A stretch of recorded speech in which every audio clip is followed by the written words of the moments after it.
بعد فرار الرئيس السوري بشار الأسد وتولي المعارضة السورية الحكم وانتهاء حكم آل الأسد الذي استمر لنحو 50 عام، إليكم مصير أبناء بشار الأسد.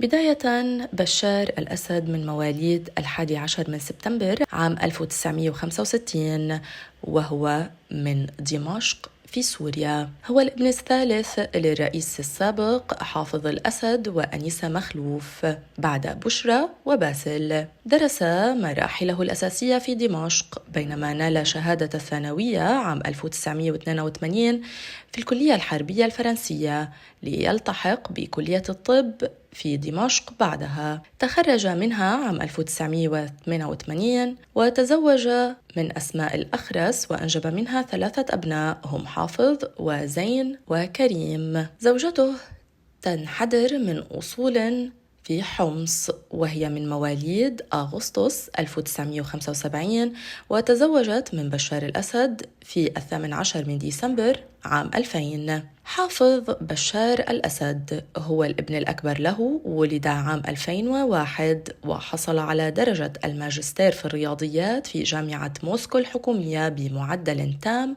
على مرتبة الشرف.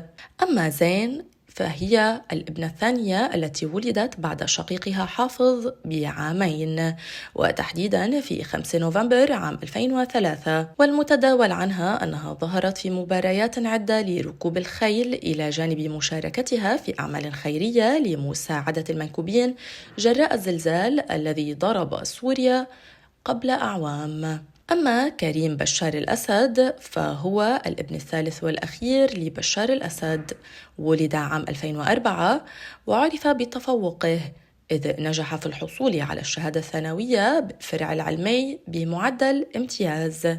وبعد فرار بشار الأسد تداولت معلومات صحفية تفيد بأن عائلته أي زوجته وأبنائه قد ذهبوا إلى روسيا، حيث تم منحهم اللجوء الإنساني.